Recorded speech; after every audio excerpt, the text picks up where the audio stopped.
Ahora sí. No, como les conté la otra vez, estaba haciendo la novena a San Juan Pablo II de ayer, que fue el día, y se terminaba con esta oración, así que pensé en traérselas para compartir y para empezar este momento. En nombre del Padre, del Hijo y del Espíritu Santo. Amén. Ven, Señor Jesús, abre nuestras mentes y nuestros corazones al gran misterio escondido en las profundidades de Dios desde toda la eternidad. Danos ojos para ver una imagen de este gran misterio en nuestra creación como hombre y mujer. Llena nuestro corazón con la firme esperanza en la resurrección de nuestros cuerpos, cuando todos los que respondan a la invitación de la boda te contemplarán cara a cara. Te conocerán en la consumación eterna del matrimonio del Cordero. Te pedimos, Espíritu Santo, que vengas esta noche, esta tarde a nuestros corazones.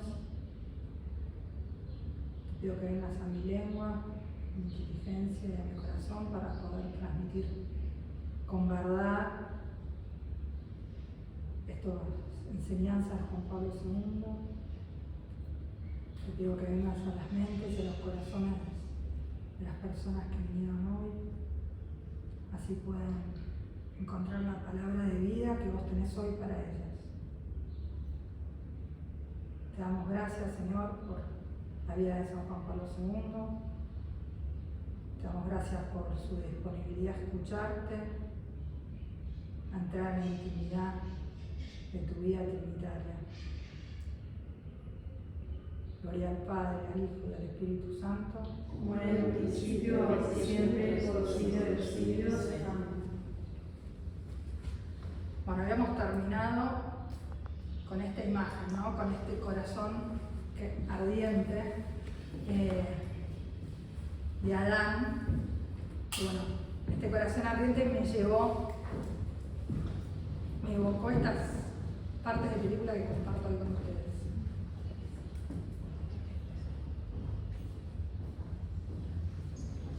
Si internet me lo permite.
¿Qué palabras les evocan estas imágenes de películas?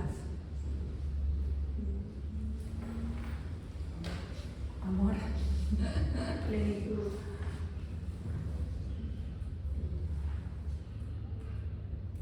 La mayoría supongo que las vieron. Sí. Espera. Sí, como anhelo, ¿no? Anhelo. Encuentro. Bueno, a mí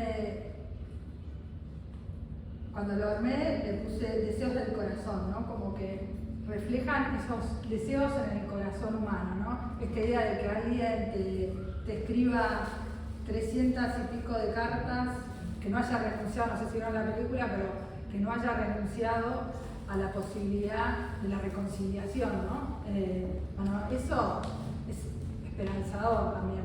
Que la otra imagen que viene nuestra, bueno, de mi infancia, no la de la infancia de todos. Creo que estoy tratando de volver a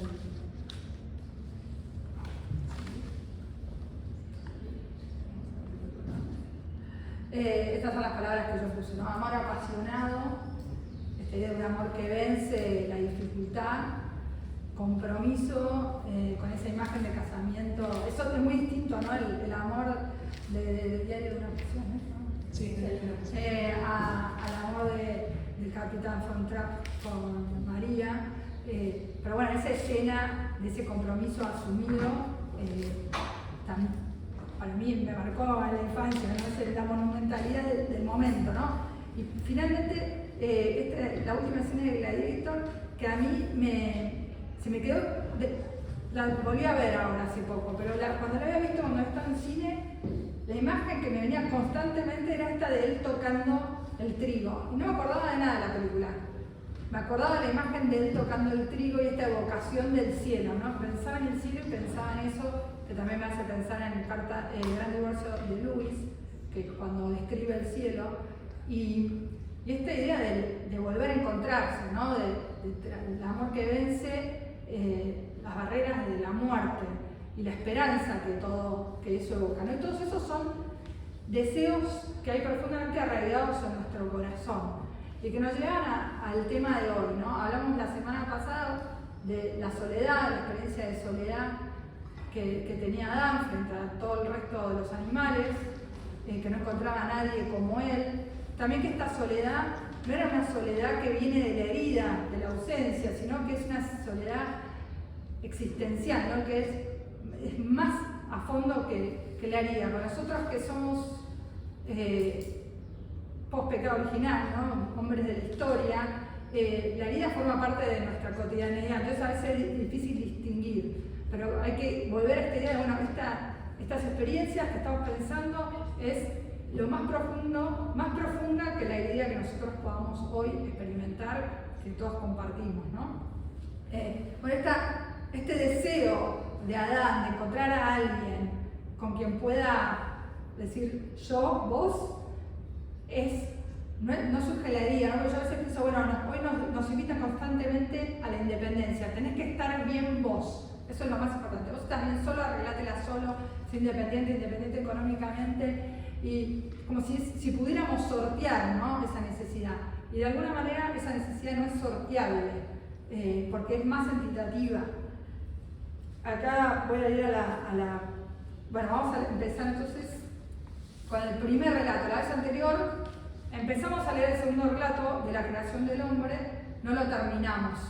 Pero yo les había dicho que este segundo relato había sido escrito antes que el primero, que aparece en el primer capítulo del Génesis, y hoy vamos a empezar en cambio con este primer capítulo del Génesis.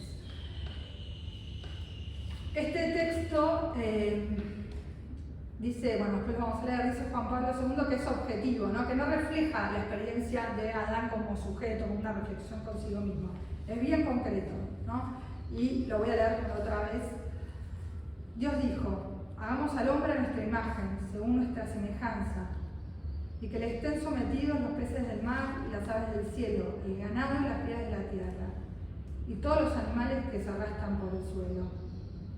Y Dios creó al hombre a su imagen, lo creó a imagen de Dios, lo creó varón y mujer.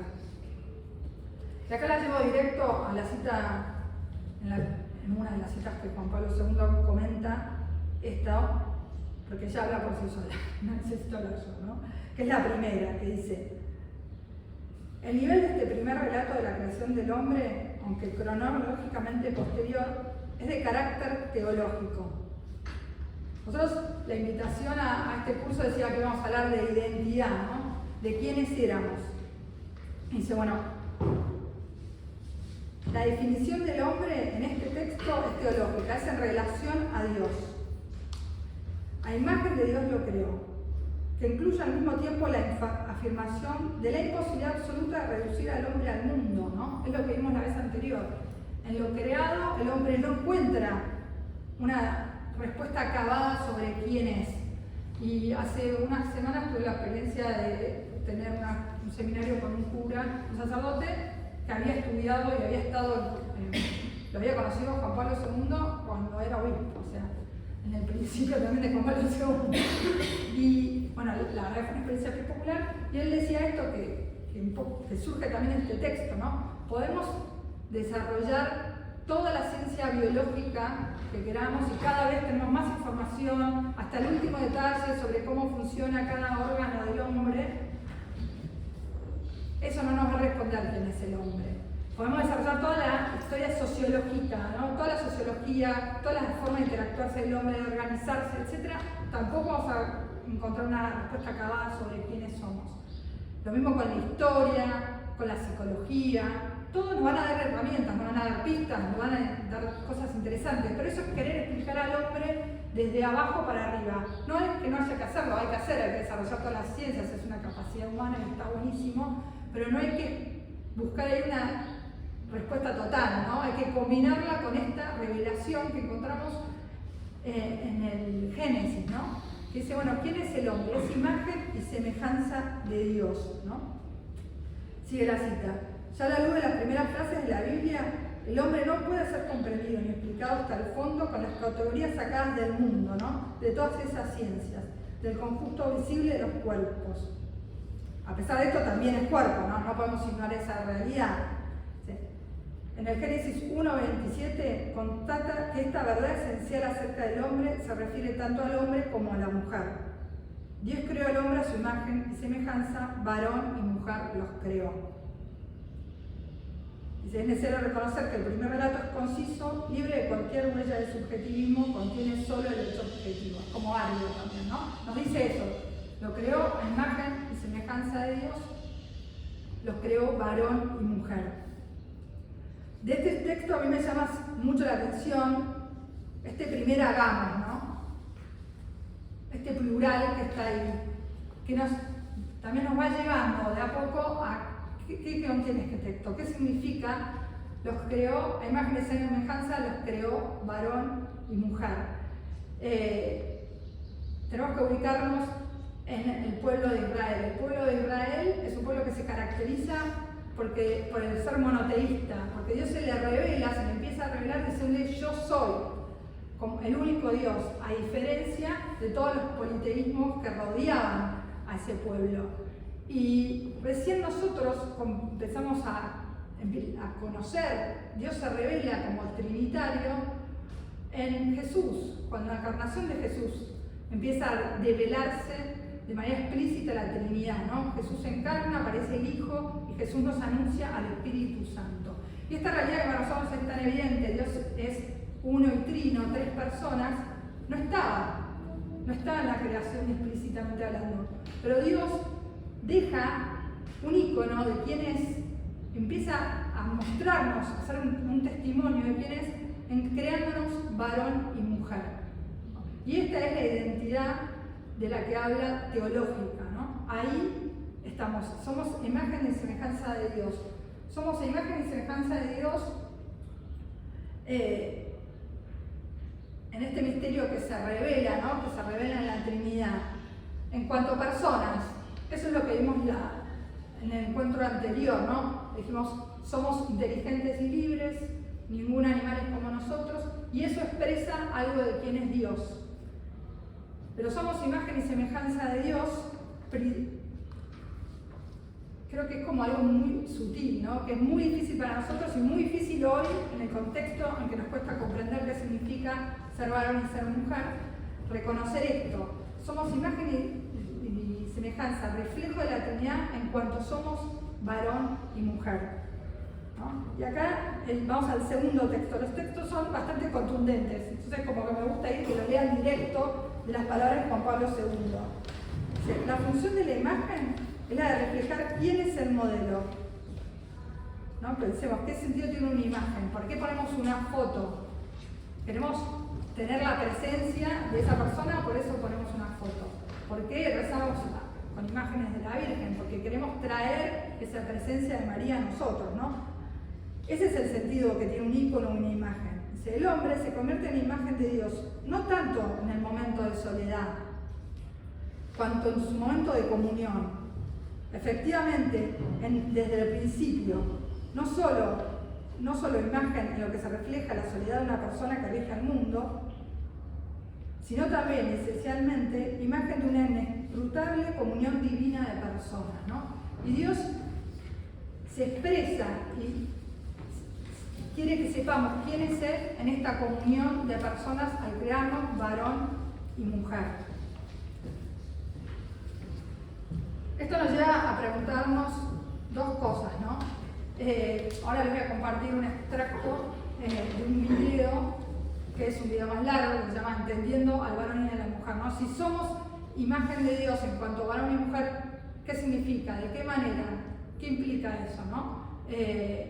Bueno, es un misterio para ir ahondando. Hoy no lo vamos a terminar de escrutar, ¿no? Claramente. Solo vamos a ir viendo pistas de qué significa esto. Les comparto este video que tiene 15 minutos, lo reduje. Y el que habla principalmente es un filósofo que se llama Peter Fried, que bueno, me gusta mucho. We're sitting on one of the most masculine things in the world, rock, and we're looking at one of the most feminine things in the world, the sea. And they're deeply satisfied together. We can't quite analyze why we find that satisfaction and that peace and that sense of rightness.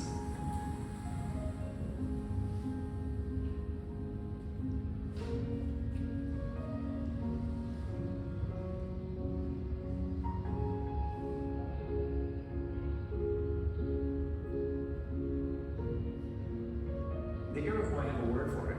The word is orenda. It means the spiritual power that the Great Spirit put in physical things to attract us.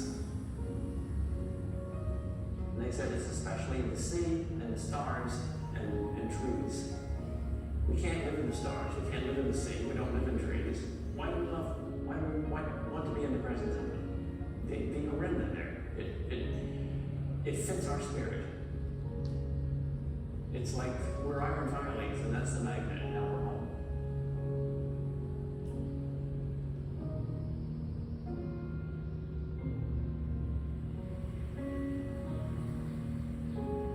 In the union between the man and the woman, each experiences a tremendous enrichment by being dazzled by the gifts and by the beauty, even by the mystery of the person of the other sex. So the characteristic of masculinity, of going forth and giving, is complementary to the characteristic of femininity as receiving. And so on the level of the deepest being of the two, you have a kind of a fit, a correlation between them.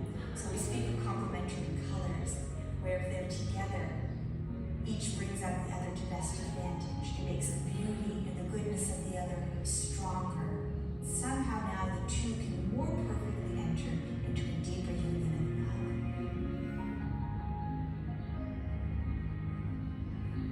We see the female role open for receptivity, but yet that is not completely passive because it's a protective receptivity, it's a nurturing receptivity, it's a developing receptivity, and this is the role that we would see biologically in the mother's womb.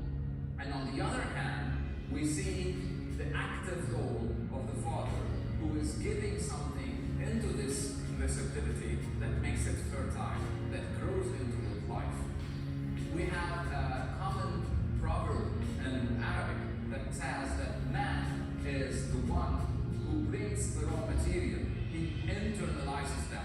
He gets them from the outside to the inside. And woman is the one who constructs. And I'm going to say it in Arabic. الرجل جنة والمرأة بنة. He gets inside the things. He harvests them and gets them inside. And she gets into the role of constructing them in order to make it a wonderful building. It's a fascinating question where these archetypes came from and how come we all know them. I think we tend to think of our minds on the analogy of either computers or cameras. We either just calculate or we take pictures of what you can see. But the mind is also an organ of wisdom, contemplative wisdom. What you see is not just what your eyes see. Your mind just sees intuitively and instantly that, well, of course the sea is she and rocks are he. And of course, this is not just a private or biological or subjective thing, this is a cosmic thing. The shore is the most popular place on earth. Waterfront property is the most expensive property anywhere in the world. Why? Because that's where the sea and the land meet. That's where man and woman meet. The land without the sea is kind of boring. Yes, the sea without the land is kind of boring. When are we going to land the ship? But the place where they meet, that's where all the action is. And that's where we want to be.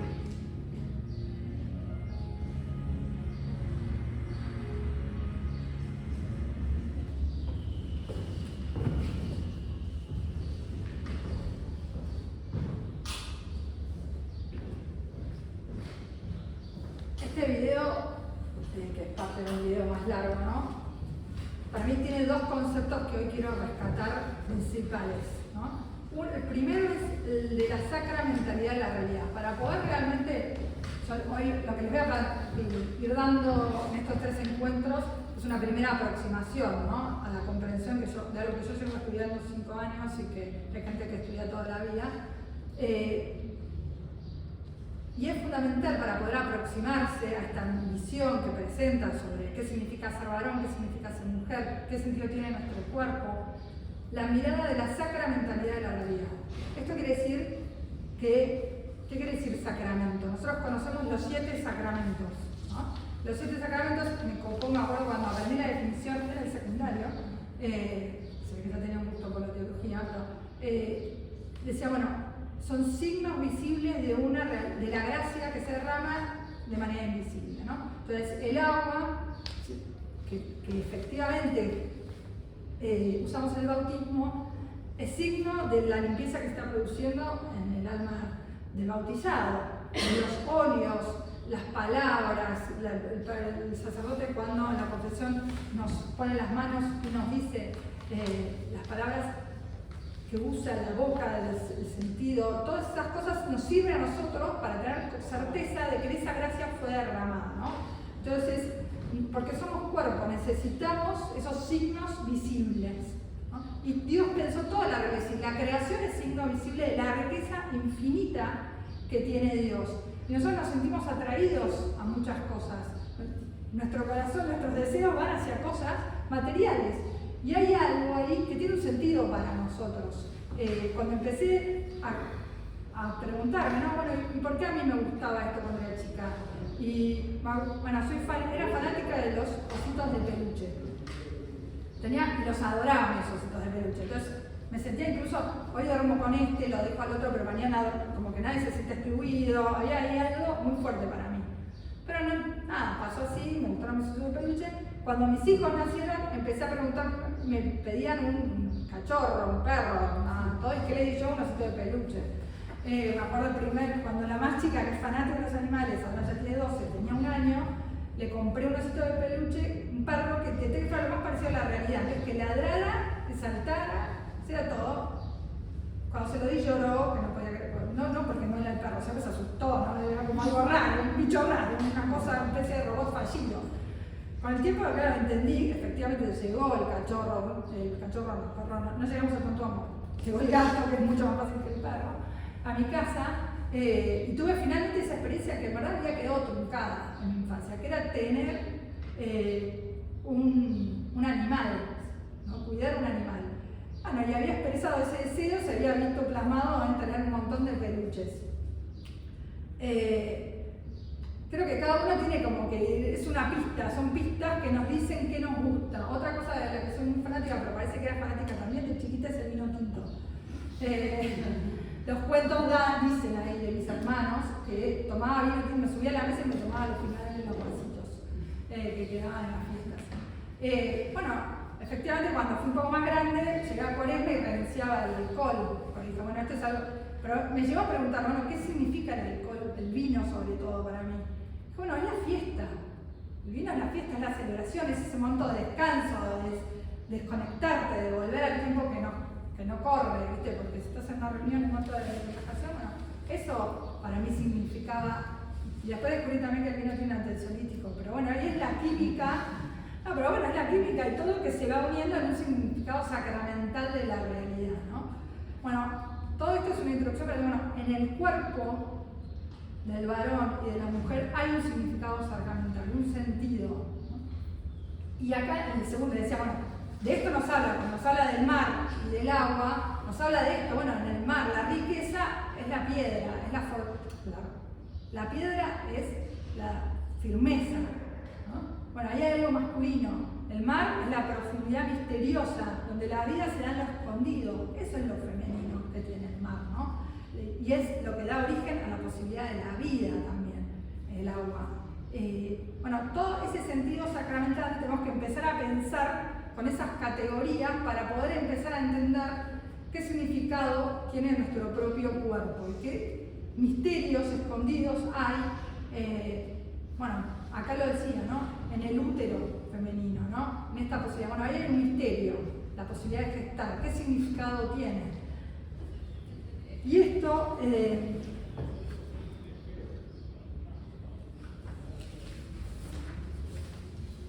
quería leerles el número 3 es esto, ¿no? El sacramento como signo visible se constituye con el hombre en cuanto a cuerpo, mediante su visible masculinidad y feminidad. En efecto, el cuerpo, solo él, es capaz de hacer visible lo que es invisible, lo espiritual y lo divino, ¿no? Esta imagen y semejanza de Dios que trae el cuerpo del hombre a la creación. Ha sido creado para transferir a la realidad visible del mundo el misterio escondido de la eternidad en Dios y ser su signo, ¿no?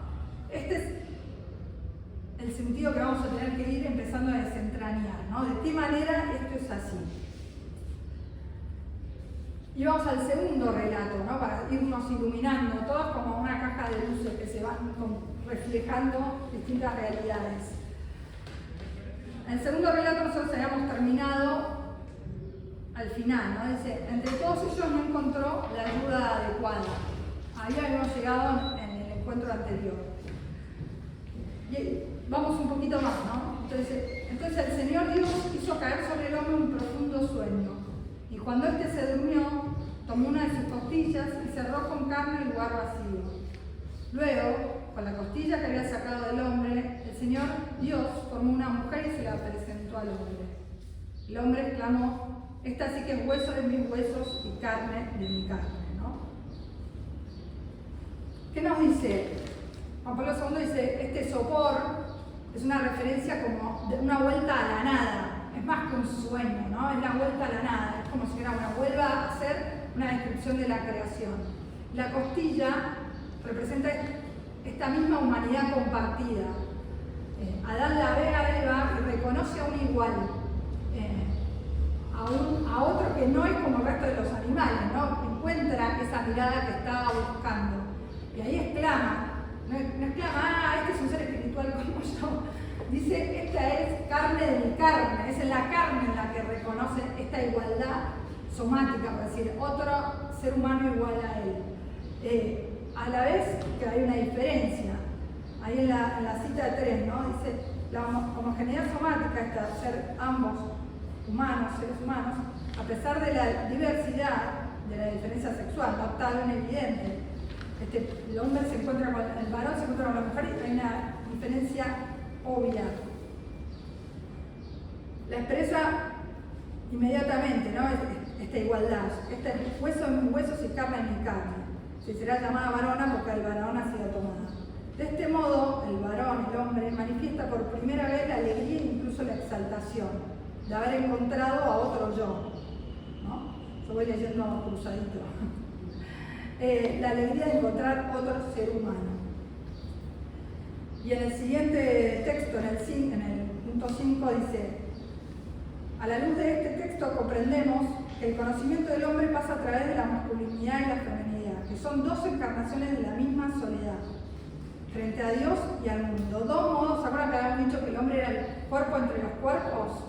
A diferencia de todos los animales, bueno, ahora dice, son dos modos de ser cuerpo, que se complementan recíprocamente. Dos conciencias complementarias. Y acá empieza todo, bueno, las diferencias. ¿Cuáles son las diferencias? Son dos modos de ser cuerpo, ¿no? Y dice algo más, dice, al final, el hombre con toda su soledad espiritual, con la unicidad y repetitividad propia de la persona, está constituido por el cuerpo como él o ella, ¿no? Dice, cuando nos habla de la unicidad, bueno, cada uno de nosotros es único, cada uno de nosotros tiene un cuerpo único también, ¿no? Siempre ese cuerpo único, esa realidad dada, es varón o de mujer. Y acá nos lleva a otro tema, son muchos temas que se van abriendo, pero nos lleva a otro tema que es qué significa ser varón y qué significa ser mujer, porque cada uno es único. Entonces, ¿de qué manera? Bueno, acá es de pensar en dos categorías, en la de arquetipo y en la de estereotipo, ¿no? A veces cuando nos hablan de, bueno, no hay una manera de ser mujer, no hay una manera de ser varón, cada uno es varón o mujer a su manera única y irrepetible, cada uno es único, no está definido por su ser varón o su ser mujer.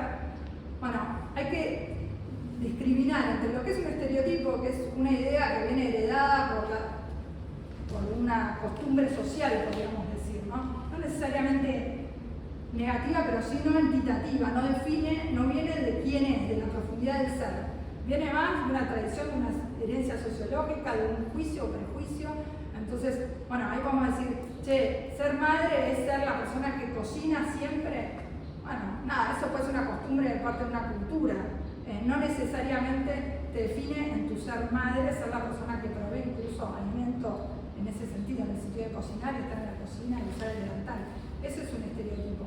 Ahora, el arquetipo es qué significa la maternidad, incluso en aquellos que no son madres biológicamente. Ahí hay algo más profundo en el ser mujer, que bueno, ya lo vamos a ir desplegando. Esta es la diferencia a la que nos invita a pensar. No todos somos únicos y irrepetibles, pero todos de alguna manera somos varón y mujer. Y eso dice mucho de quiénes somos. Y tenemos que ir descubriendo en esta mentalidad de la sacralidad, mentalidad de la realidad, qué dice nuestro ser mujer y ser varón a nuestro ser personal, ¿no? Está esta irrepetibilidad de cada uno. A cada uno nos va a decir de una manera especial nuestra feminidad, nuestra masculinidad, algo que tenemos que desentrañar.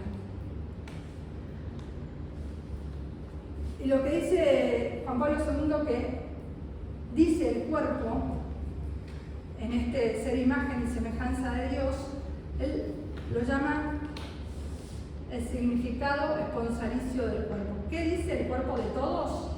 Por decirlo de alguna manera, en el cuerpo de todos hay un lenguaje.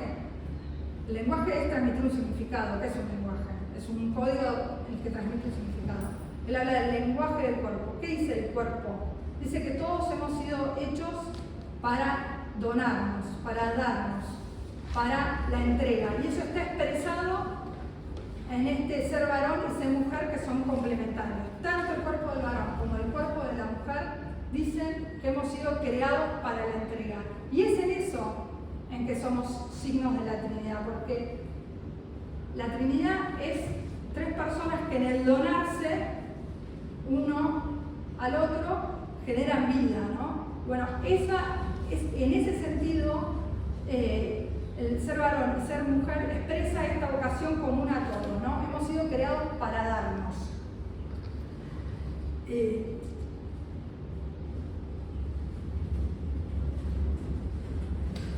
Acá la cita número 7. El cuerpo humano, con su sexo, con su masculinidad, feminidad, visto en el misterio mismo de la creación, es no solo fuente de fecundidad y procreación, como en todo el orden natural, sino que incluye desde el principio el atributo esponsalicio, es decir, la capacidad de expresar el amor. Este amor precisamente en que hombres, personas, se convierte en don. Mediante este don realiza el sentido mismo de su ser y existir. Ir abriendo todo lo que dice esta cita es un montón, ¿no? Pero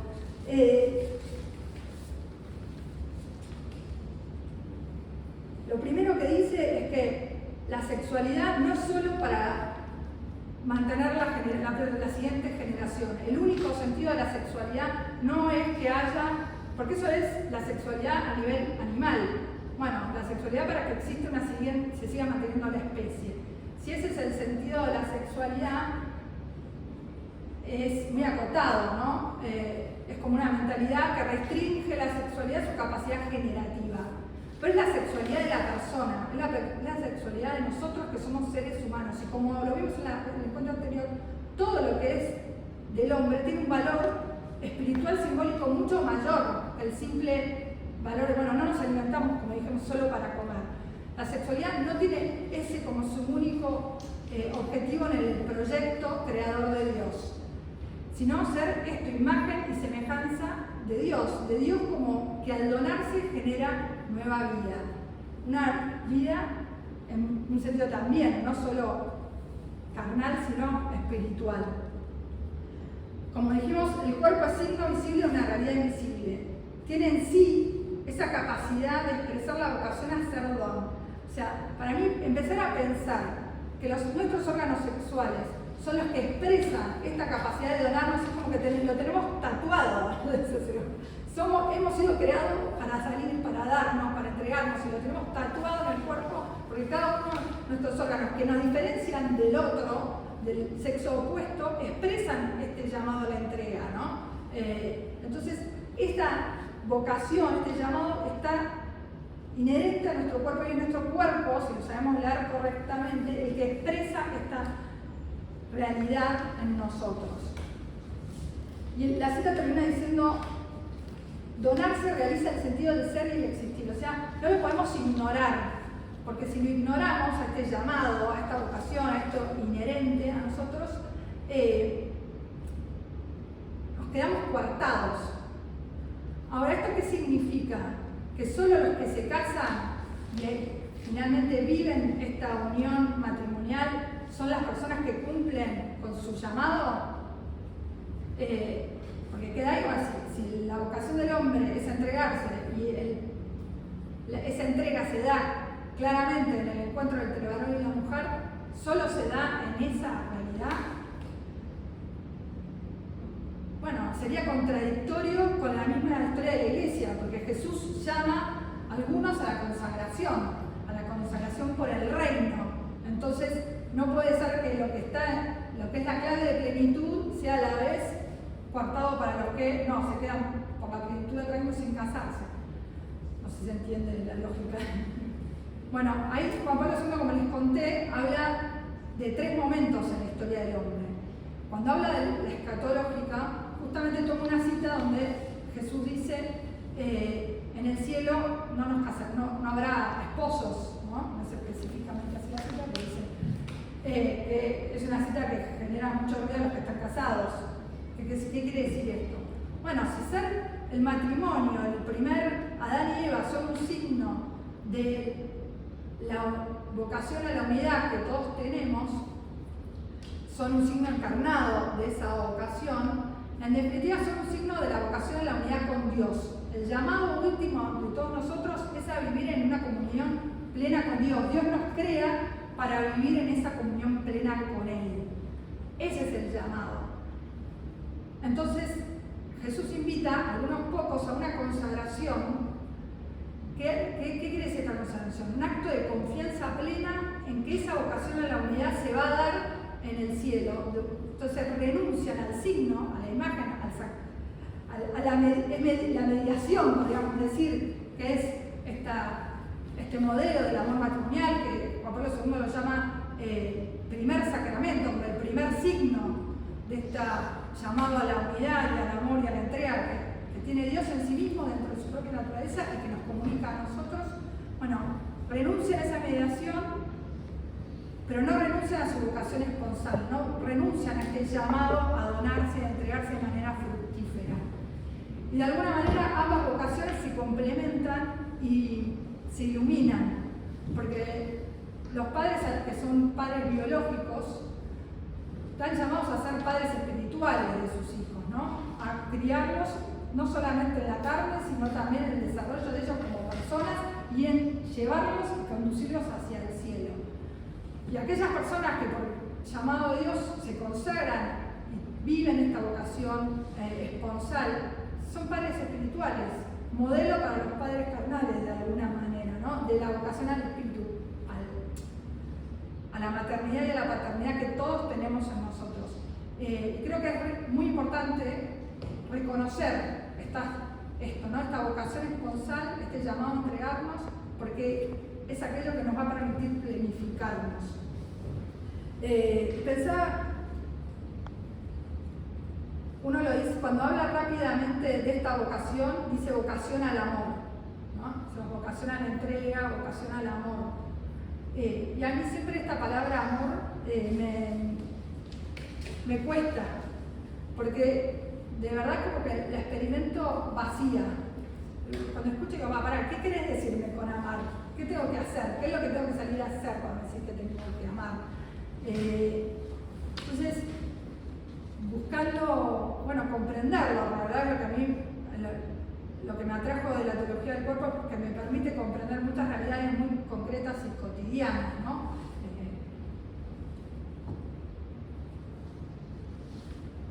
Buscándola comprender, fui a otro texto de Juan Pablo II que se llama Amor y Responsabilidad. Decía amor en el título, lo escribió antes de ser papa, es un texto donde él habla directamente de lo que podríamos decir una teología moral, ¿no? de qué significa el llamado al amor, pero él nunca se reduce a dar direcciones, siempre va al corazón de las cosas.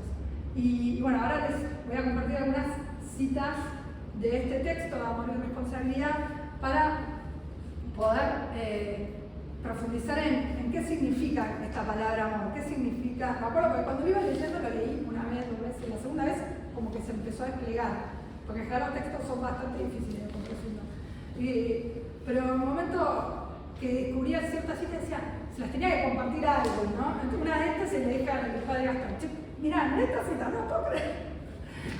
Otra, a mi chiquitería tener porque son como luminosas. Sobre qué es el amor, ¿no? En la 8 dice, conviene subrayar que el amor es la relación más completa de las posibilidades del hombre.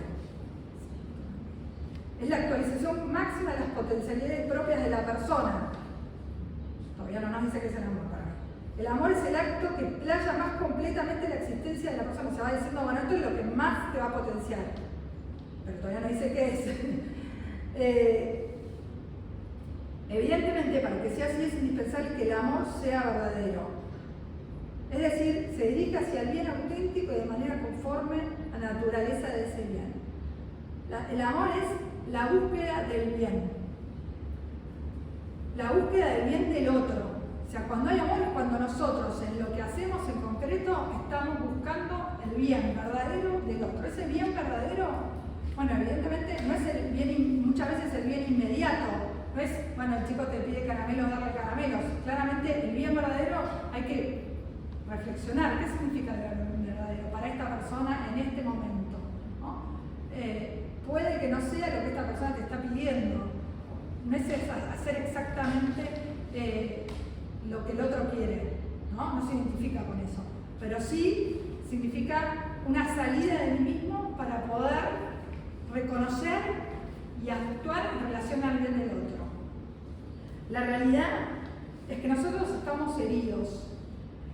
Entonces, vivir eso es muy difícil. Mi gato está enfermo esta semana y se la pasó enroscado, metido adentro de una canasta. Entonces nos dimos cuenta que está enfermo porque está enroscado, metido dentro de una canasta.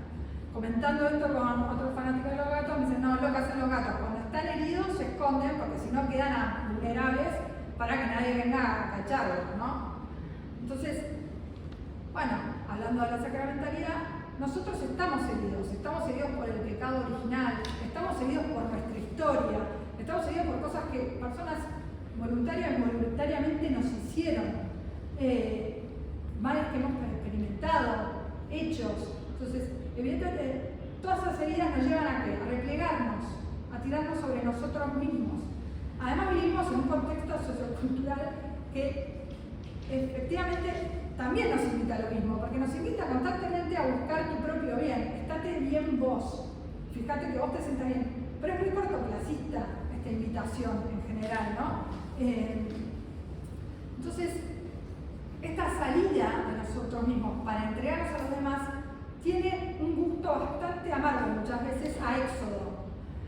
Debería ser un éxtasis, una salida que te planifica, una salida que vos ves inmediatamente wow, qué bueno que está esto. Muchas veces tiene el sabor a éxodo, a dificultad, a aridez, a desierto.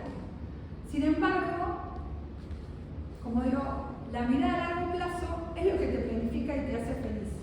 Acá con Agustina compartimos el alfa. Cada martes a la tarde, cuando salimos, es un curso que hacemos, uno dice, qué fiaca salir ahora y estar como al servicio desde las 6 de la tarde a las 11 de la noche sin parar. A mí que no soy una persona sociable, me tocó estar en una mesa hablando con un montón de gente durísima en la mesa. Va a quedar grabado, pero me desafió.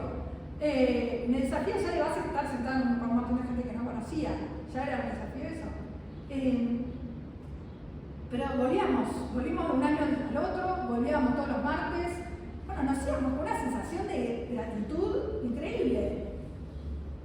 ¿Por qué? Porque la salida a uno mismo lleva a la comunión. Es así. Salimos y nos encontramos. Y esa comunión es planificadora, es alegría. Es la alegría de Adán cuando dijo, esta sí, de carne de mi carne, hueso de mi hueso. Sí, acá encontré a alguien, puedo compartir. Y esa comunión que tiene que pasar por esa purificación de renuncia es planificadora, ¿no?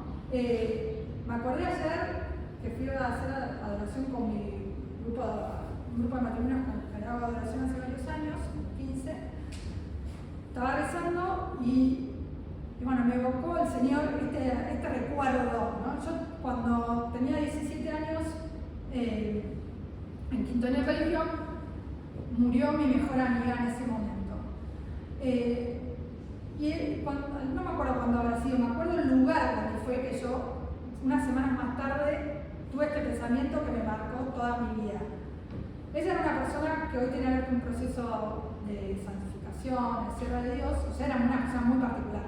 Claramente tenía muchos amigos, estaba dada, se daba a la gente y la gente la buscaba. Cuando estuvo enfermo había en el hospital decenas de chicos, que no eran todos de mi año. Generaba vínculos y nos obligaba a nosotras a generar vínculos. O sea, te decía, esta semana le vamos a hablar a tal que está sola, ¿no? Toda la convertida secundaria. Y íbamos y hablábamos. Yo soy muy introvertida, no me interesa mucho, en general, hacer eso.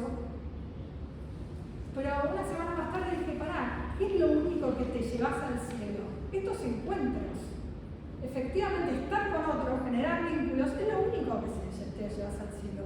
Y es lo único que dejás también, ¿no? En los otros.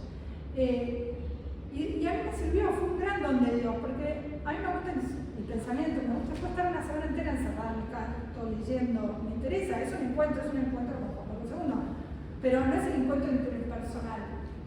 Y bueno, renuncié, me ayudó a salir de mí misma, digamos, esa experiencia de haber tenido la posibilidad de conocerla, de verla en ella en acción y ver en los frutos de su vida que dije, bueno, sí, es en el encuentro, es en la salida de uno mismo que la vida tiene sentido.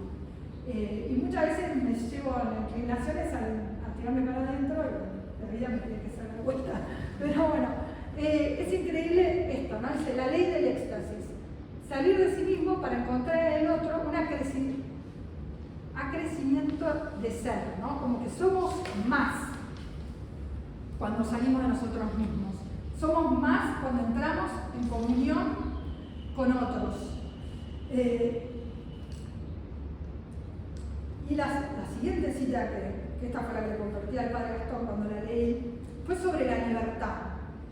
Esta experiencia se da en la experiencia de salir es libre, ¿no? Es porque nosotros elegimos salir.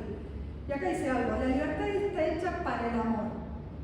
La libertad, la capacidad de salir uno mismo, está hecha para el amor. Hoy no pareciera que esta sea la experiencia, parece que la libertad está hecha para estar bien vos, ¿no? Entonces, si tenés la capacidad de elegir, elegís de qué manera estar más cómoda dentro de la canasta, con todo, con freezer cerquita, con la posibilidad de viajar. Entonces, quiero estar libre para poder viajar por todos lados, quiero ser libre para poder estudiar, quiero ser libre para... Entonces, pareciera que la libertad es un fin en sí mismo. En cambio, acá dice, no, la libertad está hecha para el amor. Si no vivimos esta libertad para el amor, el hombre se queda con la sensación de vacío, ¿no? Si el amor no la emplea, si no la aprovecha, se convierte precisamente en algo negativo. Da al hombre la sensación de vacío. El amor compromete la libertad. Ahí está este sí del compromiso. Y la colma de todo lo que naturalmente atrae a la voluntad, el bien. El hombre desea el amor más que la libertad. La libertad es un medio, el amor es un fin, ¿no? Esto me parece que es como un lema que tendrá que estar escrito a la hora de decidir, ¿no? Deseamos más el amor que la libertad. La libertad no puede ser un fin en sí mismo. No podemos reservarnos para tener libertad de actuar, porque entonces nos quedamos con sensación de vacío, ¿no? Y otra, yendo un poco más, dice el deseo del bien infinito para el otro. Ese es el verdadero amor. Cuando realmente deseamos que el otro, el deseo del bien infinito. ¿Cuál es el bien infinito? Dios. Y entonces si fuimos definiendo qué es el amor, ¿no? ¿Qué es buscar el bien del otro, aunque eso signifique renunciar a mi propio bien, ejercer la libertad en búsqueda de este bien? ¿Qué no es el amor? ¿Cuál es el opuesto del amor? Y Juan Pablo II dice en Amor y Responsabilidad, no es el odio el opuesto al amor, es la instrumentalización, es usar al otro como un medio. Si cada uno de nosotros somos un fin en sí mismo, ay, se me murió la computadora.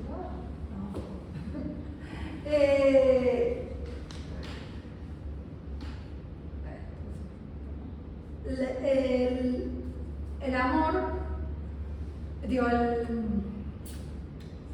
el opuesto al amor es la instrumentalización, ¿no? Es usar al otro como un medio para mí. Y esto lo podemos ver en varias dimensiones de la vida. Obviamente, en la sexualidad, que es donde él lo desarrolla en Amor y Responsabilidad, está esto de que el otro no sea para mí un objeto de placer. A veces de placer mutuamente consentido. La verdad que esta experiencia se puede dar en el noviazgo, obviamente, cuando si no nos dimos un sí completo y yo te expreso con mi cuerpo que me estoy entregando totalmente, pero en verdad no me estoy entregando totalmente porque no puedo abrirme a la vida, porque no me puedo acercar de los hijos que nazcan, porque no te estoy entregando mi futuro, porque estoy viviendo en mi propia casa. Entonces estoy diciendo un montón de cosas con el cuerpo que en verdad no estoy diciendo con la libertad. Con mi libertad no te estoy diciendo que sí, no te estoy dando toda mi vida, todo mi futuro. Entonces estoy ahí, con el lenguaje del cuerpo estoy expresando algo que en verdad no estoy expresando yo ni dirigiendo yo. Y entonces el placer compartido es solo mutua instrumentalización, ¿no? Bueno, nos usamos el uno al otro para pasarla bien, nos queremos un montón, pero compartimos eso. Esa es la dimensión de la sexualidad, que bueno, podemos hacer un taller solo de eso para hablar, pero también se dan otras dimensiones de la vida. A mí me encanta la imagen de Rapunzel. La maternidad también se puede dar esto, ¿no? Rapunzel, bueno, la busca que no es la madre, pero se comporta como la madre, les mete miedo, todo la tiene enjaulada porque quiere usarla para tener la fuente de la juventud perpetua, ¿no? Y bueno, en el fondo su hija es solo un medio para ella. La hija no importa, pero simbólicamente la hija es un medio para ella. Entonces, nosotros podemos instrumentalizar muchos vínculos, no solo en el placer sexual sea la instrumentalización. Creo que también es una llamada para preguntarnos, bueno, si lo opuesto al amor y la instrumentalización, ¿en cuáles de mis vínculos yo por ahí estoy mediatizando al otro? En el ámbito laboral, en el ámbito afectivo, por ahí en una mala amistad, donde estoy esperando del otro que solo satisfaga mi necesidad, mis emociones, me haga sentir mejor y no realmente ahorcarlo cuando necesito una banca, cuando necesito la banca desaparezco. Bueno, creo que es un buen criterio para distinguir de qué manera estamos amando y si estamos amando de tal a la imagen y semejanza de Dios, porque en definitiva esta responsabilidad es amar como le ama a Dios en la Trinidad. Y para terminar, comparto esta cita que es fundamental, ¿sí? En Juan Pablo II, y aparece esta es una encíclica que es previa al asunto como Papa, pero después aparece la cita, se cita a sí mismo, con esta la encontrás en todas las encíclicas, citada de una u otra manera en el catecismo también, ¿no? Con lo cual es una cita eje y que resume lo que hemos estado hablando en estos dos últimos encuentros, porque la otra vez hablamos, el hombre es la única criatura terrestre que Dios ha amado por sí mismo, ¿no? Esto lo hablamos la vez anterior. Cada uno es amado por Dios por sí mismo, es valioso, es único, es irrepetible, pero que no puede encontrar su propia plenitud si no es en la entrega sincera de sí mismo a los demás, ¿no? Esta plenitud que todos queremos, que todos anhelamos, este deseo que tenemos en el corazón, que es estar en verdad en una profunda comunión, en definitiva y en última instancia con Dios, solo la vamos a alcanzar cuando hagamos este como paso al vacío y de confianza de salir de nosotros mismos y entregarnos, ¿no? Así que bueno.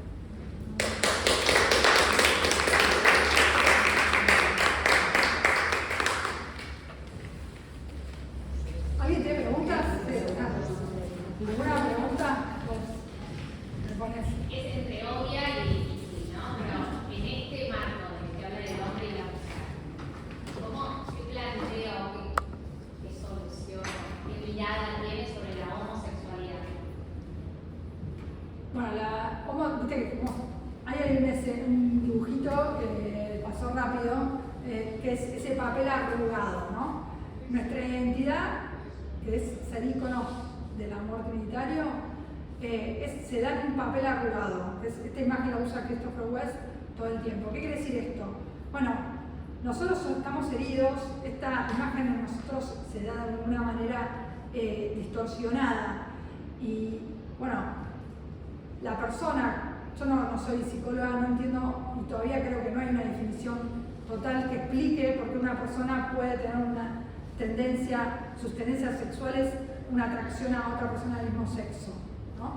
Lo que sí sabemos es que es una distorsión del deseo. El deseo naturalmente tendría que estar dirigido a una persona del sexo opuesto. Por algún motivo en su historia o en su constitución, insisto, todavía hasta donde yo sé, no está del todo resuelto médicamente por qué esto es así.